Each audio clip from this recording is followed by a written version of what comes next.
എത്രയും വാത്സല്യമുള്ള വിശ്വാസികളെ, ഇന്ന് 50 നോമ്പിൻ്റെ 3-ാമത്തെ ചൊവ്വാഴ്ചയാണ്.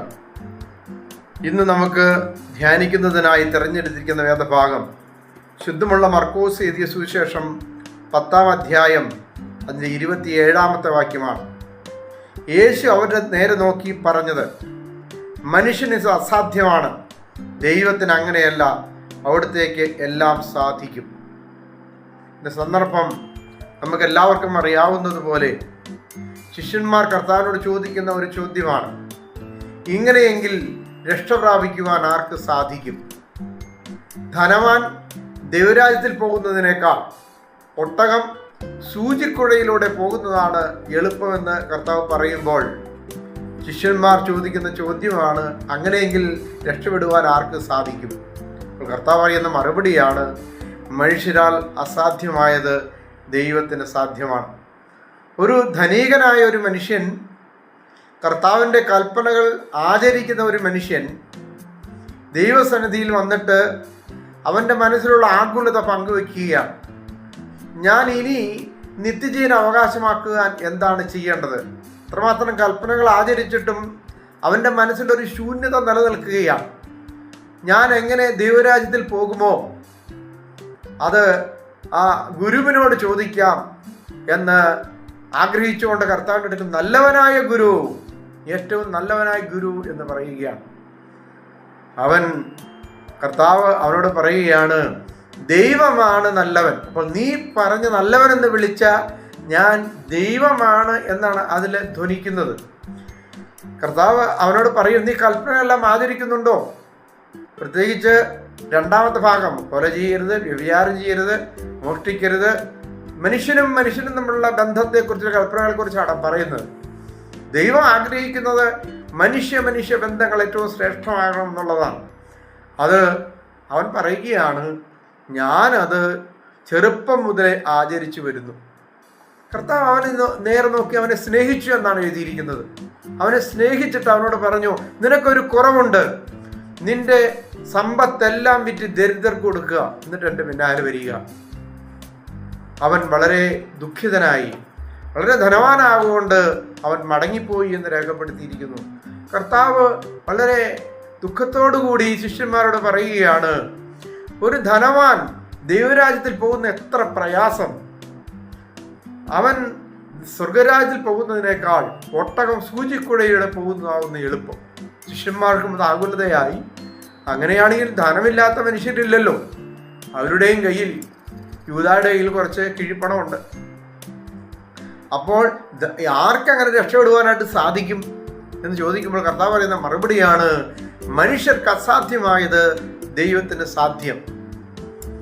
പ്രിയമുള്ളവരെ, ഒരിക്കൽ ഒസ്താത്യോസ് തിരുമേനിയുടെ ഒരു ലേഖനം ഇങ്ങനെ വായിക്കാനിടയായി. ദിവംഗതനായ ഒസ്താത്യോസ് തിരുമേനി, ധനവാൻ ദൈവരാജ്യത്തിൽ പോവുകയില്ല except bill Gates. Bill Gates ഒഴികെയുള്ള ധനവാന്മാർ ദൈവരാജ്യത്തിൽ പോവുകയില്ല എന്നാണ് തിരുമേനി ആ ചർച്ച വീക്കിലെ ലേഖനത്തിൽ എഴുതിയതായി വായിക്കുവാൻ ഇടവന്നത്. ഇവിടെ എന്താണ് അവിടെ തിരുമേനി ഉദ്ദേശിച്ചത്? ഈ ബിൽ ഗേറ്റ്സ് തൻ്റെ സമ്പത്തിൻ്റെ 80% ദരിദ്രർക്ക്, അല്ലെങ്കിൽ മിഷൻ വർക്കിന് ദരിദ്രർക്കും എല്ലാമായിട്ട് കൊടുക്കുകയായിരുന്നു. നമ്മുടെ ഒസ്താത്യോസ് തിരുമേനിക്കും തൻ്റെ സുവിശേഷ വേലയ്ക്ക്, അല്ലെങ്കിൽ ദരിദ്രരെ ശുശ്രൂഷിക്കുന്നതിന്, മിഷൻ പ്രവർത്തനത്തിനെല്ലാം ഒരു പങ്ക് കിട്ടിയിട്ടുണ്ട്. തിരുമേനിക്ക് നന്നായിട്ട് അറിയാവുന്നത് കൊണ്ടാണ് തിരുമേനി അങ്ങനെ പറഞ്ഞത്.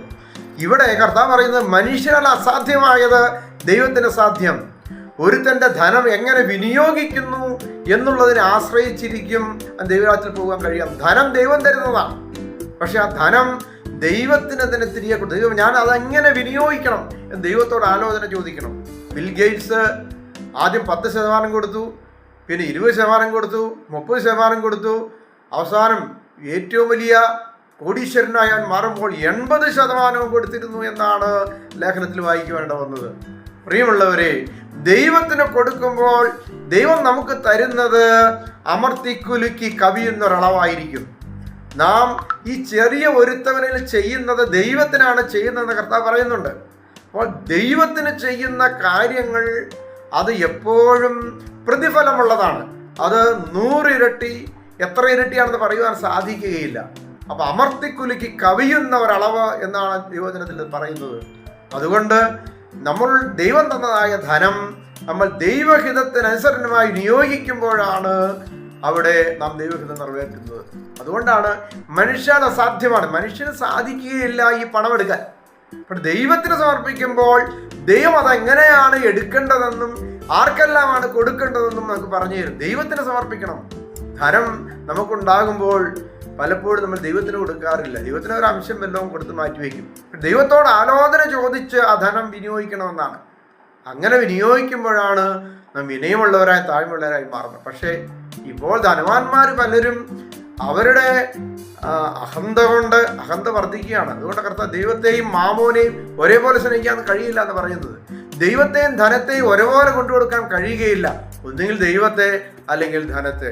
അനീതിയുള്ള മാമോനെ കൊണ്ട് നിങ്ങൾ സുഹൃത്തുക്കളെ ഉണ്ടാക്കിക്കൊള്ളും കർത്താവ് പറയുന്നത്. അതുകൊണ്ടാണ് ഈ ധനം കൊണ്ട് സുഹൃത്തുക്കളെ ഉണ്ടാക്കുവാൻ നമുക്ക് കഴിയണം. എന്തെന്നാൽ ഒരിക്കലും ഈ ധനം ഇല്ലാതെയാകുമ്പോൾ നമ്മളെ കരുതുവാൻ ഉണ്ടായിരിക്കുന്നത് നമ്മൾ ഉണ്ടാക്കിയ സുഹൃത്തുക്കളായിരിക്കും. പ്രാർത്ഥിക്കാം. ദൈവമായ കർത്താവേ, ഞങ്ങൾക്ക് അസാധ്യമാണല്ലോ ഞങ്ങളുടെ ധനം എങ്ങനെ വിനിയോഗിക്കണമെന്നുള്ളത്. എന്നാൽ ഞങ്ങളുടെ ധനത്തെ മുഴുവൻ അവിടുത്തെ കരങ്ങളിൽ സമർപ്പിക്കുന്നു. ഞങ്ങളെ അവിടുന്ന് പഠിപ്പിക്കണമേ, എപ്രകാരം ഞങ്ങളുടെ ധനം വിനിയോഗിക്കണമെന്ന്. അങ്ങനെ നിന്നിൽ നിന്ന് മടങ്ങ് പ്രതിഫലം, അതിമടങ്ങ് പ്രതിഫലം, അമർത്തിക്കുലുക്കി കവിയുന്ന അളവ് എഴുതി തരുമെന്ന് ഞങ്ങൾ വിശ്വസിക്കുന്നു. നാഥ, അതെല്ലാം തിരുനാമത്തിന് വേണ്ടി വീണ്ടും ഉപയോഗിക്കുവാനും ഞങ്ങളെ അവിടുന്ന് പഠിപ്പിക്കണമേ. അങ്ങനെ ഞങ്ങളെ നാളും നിനക്കും നിന്റെ പിതാവിനും പരിശുദ്ധാത്മാവിനും സ്തുതിയും സ്തോത്രവും സമർപ്പിക്കാനായിട്ട് തന്നെ. ആമേൻ.